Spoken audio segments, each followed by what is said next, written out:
जय श्री राधे, जय श्री कृष्णा दोस्तों। कार्तिक मास का महात्म और कथा सुनने वाले सभी भक्तों का आज की कथा में हार्दिक स्वागत है। भगवान विष्णु और माँ लक्ष्मी की कृपा आप सभी पर सदा ही बनी रहे। तो दोस्तों, आज आप सुनेंगे कार्तिक मास महात्म का 27वां अध्याय। तो आइए सुनते हैं हम सबकी प्यारी दुलारी श्री राधा रानी का, ब्रज की महारानी का ध्यान करते हुए 27वां अध्याय सुनते हैं। धर्मदत्त ने विष्णु के गणों से पूछा, मैंने जय और विजय को विष्णु के द्वारपाल सुना था। कृपया बताइए कि उन्होंने पूर्व जन्म में कौन सा पुण्य किया था जिससे उन्होंने विष्णु का रूप धारण किया। गण बोले, हे विप्र, तृणबिंदु की कन्या देवहूति पर कर्दम ऋषि की दृष्टि पड़ने से ही उसके 2 पुत्र उत्पन्न हुए। उनमें से बड़े का नाम जय और छोटे का विजय था। इसके बाद उसी देवहूति ने कपिल देव जी को जन्म दिया। जय और विजय सदा विष्णु की भक्ति में लीन रहे। भगवान में ही अपने हृदय को लगाकर दोनों अत्यंत धर्मात्मा हुए। दोनों भाई सदा अष्टाक्षर मंत्र ओम नमो नारायणाय का जप करते हुए विष्णु भगवान का व्रत करते रहते थे। पूजा के समय विष्णु भगवान इन्हें साक्षात दर्शन देते थे। एक बार मरुत नामक राजा ने जय और विजय को यज्ञ में बुलाया। देवता और ऋषि इन दोनों का सम्मान करते थे। ये दोनों यज्ञ में गए। यज्ञ में जय को ब्रह्मा बनाया गया और विजय को आचार्य का स्थान दिया गया। दोनों ने मिलकर यज्ञ संपन्न किया। यज्ञ के अंत में स्नान करके मरुत ने उन दोनों को बहुत सा धन दिया। धन लेकर दोनों भाई अपने स्थान को चले आए। विष्णु के पूजन और भगवत प्रसन्नता के लिए उस धन को आधा आधा बांटने के बारे में दोनों में बहस हो गई। जय ने कहा, यह धन बराबर आधा आधा बंटना चाहिए। विजय ने कहा, नहीं, राजा ने जिसे जो दिया है वह उसी का रहेगा। तब मन में दुखी और क्रोधित होकर जय ने विजय को शाप दिया कि तू प्राप्त किए हुए धन को नहीं दे रहा है, अतः तू ग्राह हो जा। उसका शाप सुनकर विजय ने भी जय को शाप दे दिया कि मद में मतवाला होकर तूने मुझे शाप दिया है, अतः तू हाथी हो जा। इसके बाद पूजन के समय जब भगवान उनके सम्मुख प्रकट हुए तो उन्हें सब बताकर शाप से छुटकारा पाने का वर मांगा। कहा, हम ग्राह और हाथी की योनि में कैसे जाएंगे? भगवान, आप हमें श्राप से छुटकारा दिलाने का उपाय बताइए। श्री भगवान बोले, मेरे भक्तों के कहे हुए वाक्य कभी असत्य नहीं होते। मैं भी उनके वाक्यों को अन्यथा करने में असमर्थ हूँ। एक बार मैं प्रहलाद की खातिर खम्भ से प्रकट हुआ। अम्बरीश के कथन से 10 अवतार लेने पड़े। तुम दोनों ही स्वयं दिए गए इन श्रापों के कारण मेरे पद को प्राप्त करोगे। ऐसा कहकर भगवान अंतर्ध्यान हो गए। श्रापों के अनुसार वे दोनों गंडकी नदी के किनारे पर ग्राह और हाथी के रूप में हो गए। उस योनि में भी उन्हें पूर्व स्मृति बनी रही और वे उस समय भी विष्णु के व्रत करते रहे। एक बार कार्तिकी पूर्णिमा के दिन वह हाथी गंडकी में स्नान करने के लिए गया तो ग्राह ने श्राप का स्मरण कर उसे पकड़ लिया। ग्राह के द्वारा पकड़े जाने पर हाथी विष्णु को पुकारने लगा। तभी शंख, चक्र और गदा को धारण किए श्री विष्णु भगवान प्रकट हो गए। उसी क्षण ही विष्णु भगवान ने चक्र चलाकर गज और ग्राह का उद्धार किया और अपने जैसा रूप देकर उन्हें बैकुंठ में ले गए। उसी दिन से वह स्थान हरि क्षेत्र के नाम से प्रसिद्ध है। वहाँ के पत्थरों पर भी चक्र के चिन्ह बन गए हैं। हे ब्राह्मण, जिनके बारे में तुमने पूछा वे ही जय और विजय के नाम से प्रसिद्ध हैं और भगवान के प्रिय द्वारपाल हैं। इसलिए हे धर्मात्मा ब्राह्मण, तुम विष्णु के व्रत में लीन होकर क्रोध और घमंड को त्याग कर सब पर समान दृष्टि रखने वाले हो जाओ। तुला, मकर और मेष राशि के सूर्य आने पर सदा प्रातः काल स्नान करो। एकादशी के व्रत करो और तुलसी के पौधों की रक्षा करो। ब्राह्मण और वैष्णवों की सेवा करो। मसूर, कांजी और बैंगन को खाना छोड़ दो। ऐसा करने पर तुम भी अंत समय में विष्णु के पद को प्राप्त करोगे। बाल्यावस्था से ही विष्णु को प्रसन्न करने वाला यह व्रत करने से कोई भी यज्ञ, दान या अन्य व्रत इस व्रत से अधिक लाभदायक नहीं हो सकता। धर्मदत्त ने विश्वास के साथ उस व्रत को किया और देह त्याग के समय दोनों स्त्रियों सहित विष्णु लोक को चला गया। इस प्राचीन काल की कथा को जो कोई भी मनुष्य सुनेगा, भगवान की कृपा से वह हरि के पास पहुंचाने वाली भक्ति को प्राप्त करेगा। बोलिए विष्णु भगवान की जय। इसी के साथ ही 28वां अध्याय संपूर्ण हुआ। 27वां अध्याय संपूर्ण हुआ। अब आप सुनेंगे कार्तिक की कहानी।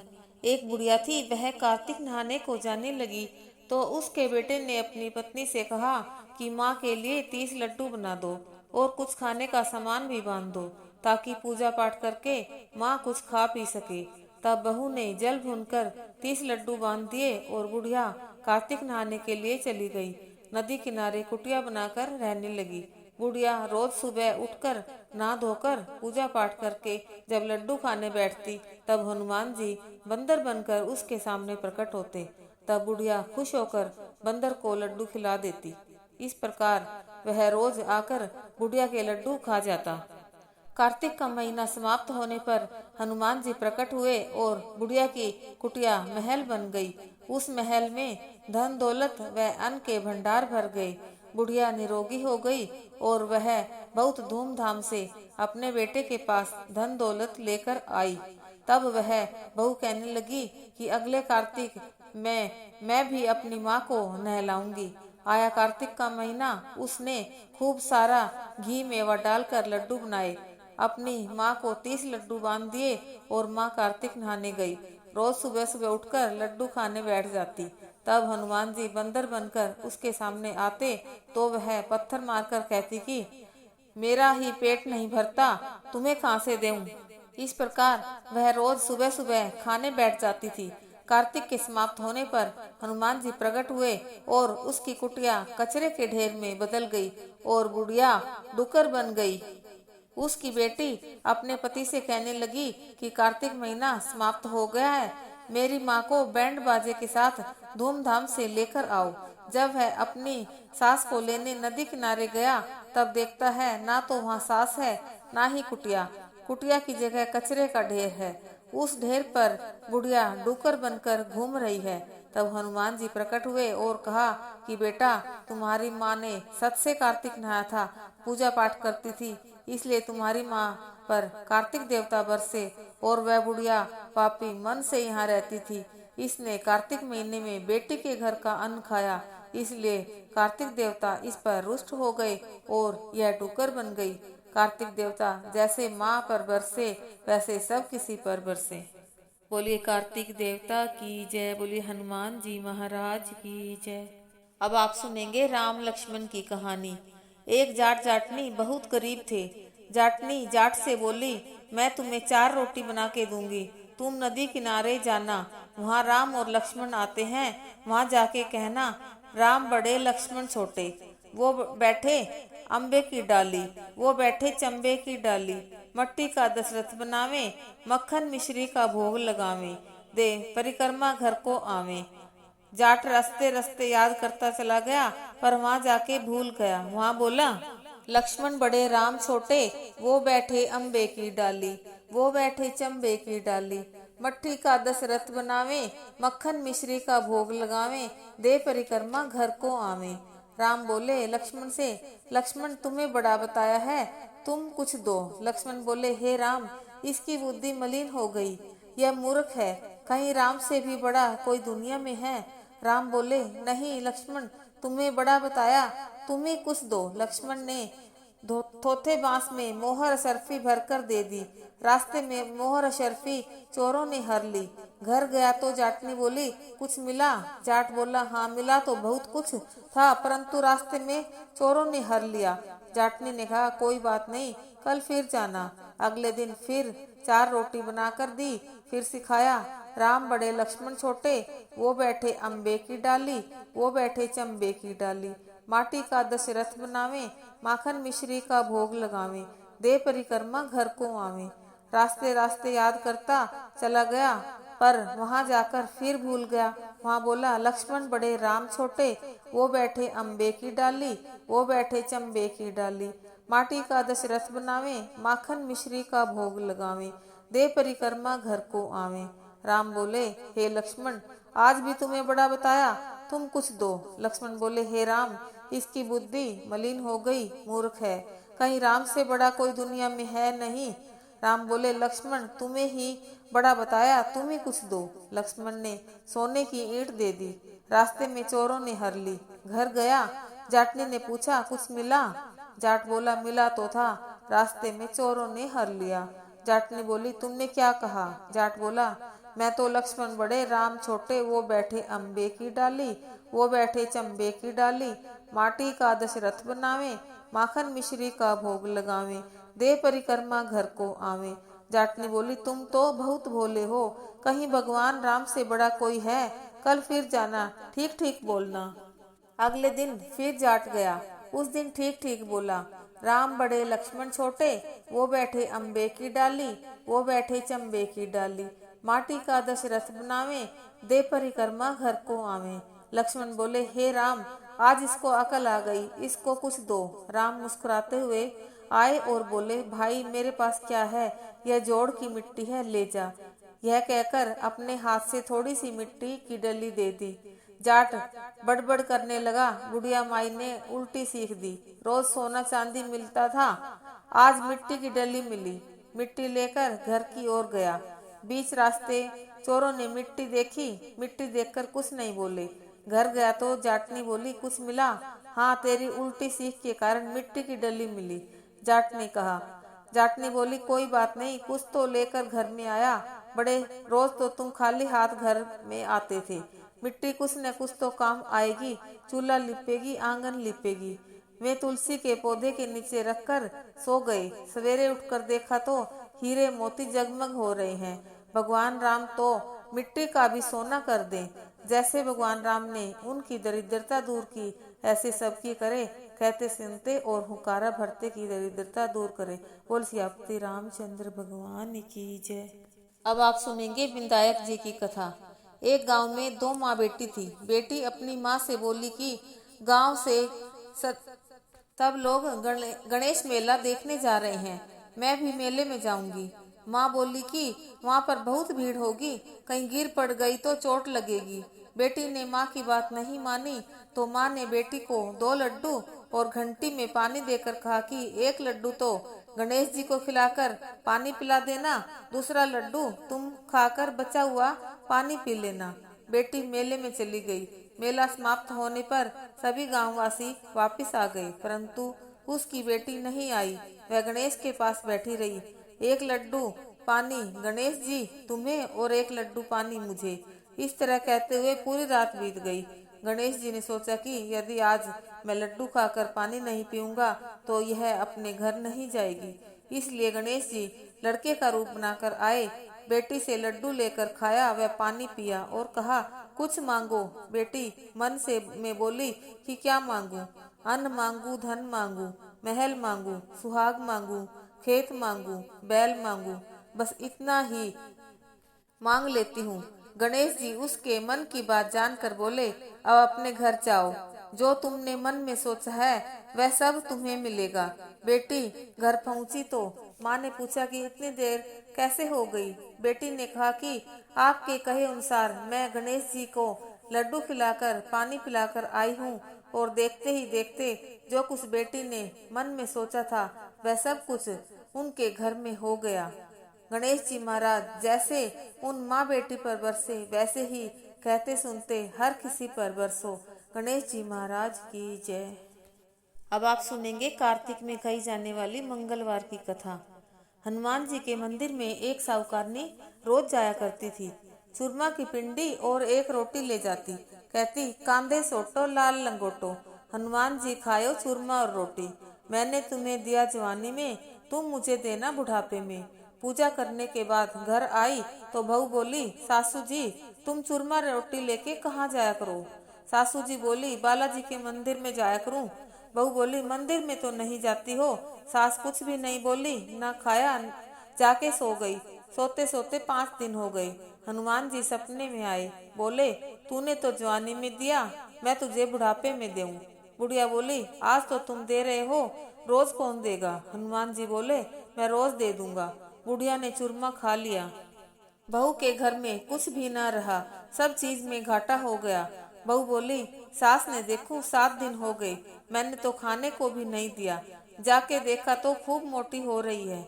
बहू बोली सासू जी तुम्हें खाने को भी न दिया, तुम क्या खाती हो। सासू बोली मुझे तो हनुमान जी मीठी मीठी चूरमा रोटी देख के जावे हैं, वो खाऊं हूँ। बहू सास के पैरों में पड़ गई, बोली हम तो तुम्हारे भाग का खाते हैं, हमारे घर में तो कुछ भी ना रहा, अब आप संभालो। सास रोज चूरमा रोटी चढ़ाने लग गई, फिर खूब धन हो गया। जैसे सास ने हनुमान जी टूटा, सब किसी पर टूटे। कहते सुनते हुकारा भरते का। बोल हनुमान जी महाराज की जय। अब आप सुनेंगे लपसी तपसी की कथा। एक लपसी था, एक तपसी था। तपसी तो भगवान की तपस्या करता, लपसी रोजाना 1.25 सेर का हलवा बनाकर भगवान को भोग लगाकर टाली हिलाकर जीम लेता। एक दिन दोनों में झगड़ा हो गया। लपसी बोला मैं बड़ा, तपसी बोला मैं बड़ा, क्योंकि मैं भगवान की तपस्या करता हूँ। नारद जी बोले कि तुम्हारा फैसला मैं कल करूँगा। दूसरे दिन तपसी नहाकर आने लगा तो नारद जी ने 1.25 करोड़ की मुंदरी तपसी के आगे गिरा दी। उसने आंख खोलकर देखा तो मुंदरी पड़ी है। उसने उठाकर पैर के नीचे दबा लिया और तपस्या करने लगा। उधर लपसी ने 1.25 सेर का हलवा बनाकर भगवान के भोग लगाकर टाली हिलाकर झीम लिया। इतने में नारद जी आए और दोनों को अपने पास बिठाया। दोनों पूछने लगे कि कौन बड़ा है। नारद जी ने तपसी से कहा कि अपना पाँव हटा। पाँव हटाते ही मुंदरी निकली। तब नारद जी बोले कि मुंदरी चुराने से तेरी तपस्या भंग हो गई, इसलिए लपसी बड़ा है। तपसी कहने लगा कि मुझे मेरी तपस्या का फल कैसे मिलेगा। नारद जी बोले तेरी तपस्या का फल कार्तिक नहाने वाली देंगी। सब कहानी कहकर तेरी कहानी नहीं कहेंगी तो कार्तिक का फल तुझे हो जाएगा। धोती देकर अंगोछा नहीं देवे, सीधा देकर दक्षिणा नहीं देवे, ब्राह्मण जिमाकर दक्षिणा नहीं देवे, दीवा चास के हाथ न जोड़े तो तेरा पुण्य, कपड़ा दे के बटन न लगावे, दाहिने हाथ नाड़ा बांधे तो सब का फल तुम्हें हो जाएगा। इतना कहकर नारद जी चले गए। अब आप सुनेंगे तुलसा जी की आरती। तुलसा महारानी नमो नमो, हरि की पटरानी नमो नमो। कौन से महीने में बोई रानी तुलसा, कौन से महीने में हुई हरियाली नमो नमो। तुलसा महारानी नमो नमो, 6 महीने में बोई रानी तुलसा, सावन मास हुई हरियाली नमो नमो। तुलसा महारानी नमो नमो। कौन से महीने में हुई तेरी पूजा, कौन से महीने में हुई पटरानी नमो नमो। तुलसा महारानी नमो नमो। कार्तिक महीने में हुई तेरी पूजा, मंगसिर मास हुई पटरानी नमो नमो। तुलसा महारानी नमो नमो। कितने जप तप किया रानी तुलसा, जो सालग राम हुई पटरानी नमो नमो। तुलसा महारानी नमो नमो। 12 बरस जिजी कार्तिक नहाई, सालग राम हुई पटरानी नमो नमो। तुलसा महारानी नमो नमो। 56 भोग 3600 मेवा, 56 भोग 3600 मेवा, बिन तुलसा हर एक न मानी नमो नमो। तुलसा महारानी नमो नमो। सांवरी सखी मैया तेरो जस गावे, सबको ज्ञान सिखावे महारानी नमो नमो। तुलसा महारानी नमो नमो। जो कोई तुलसा को सवेरे गावे, तो श्री कृष्ण जी के दर्शन पावे। नमो नमो तुलसा महारानी, नमो नमो। जो कोई तुलसा को दोपहर में गावे, खीर खांड के भोजन पावे। नमो नमो तुलसा महारानी, नमो नमो। जो कोई तुलसा को सांझ को गावे, तो श्री कृष्ण जी की आरती उतारे। नमो नमो तुलसा महारानी, नमो नमो। जो कोई तुलसा को आधी रात गावे, यम के दूत निकट नहीं आवे। नमो नमो तुलसा महारानी, नमो नमो। काहे का दीपक काहे की बाती, काहे का घी जले दिन राती। नमो नमो तुलसा महारानी, नमो नमो। माटी का दीपक निर्मल बाती, गाय का घी जले दिन राती। नमो नमो तुलसा महारानी, नमो नमो। धूप दीप नैवेद्य आरती, पुष्पों की वर्षा बरखानी। नमो नमो तुलसा महारानी, नमो नमो। क्वारी गावे घर वर पावे, तरुणी पुत्र खिलावे महारानी। नमो नमो तुलसा महारानी, नमो नमो। बुढ़िया गावे गंगा जमुना नावे, तो स्वर्ग पाल की जावे महारानी। नमो नमो तुलसा महारानी, नमो नमो।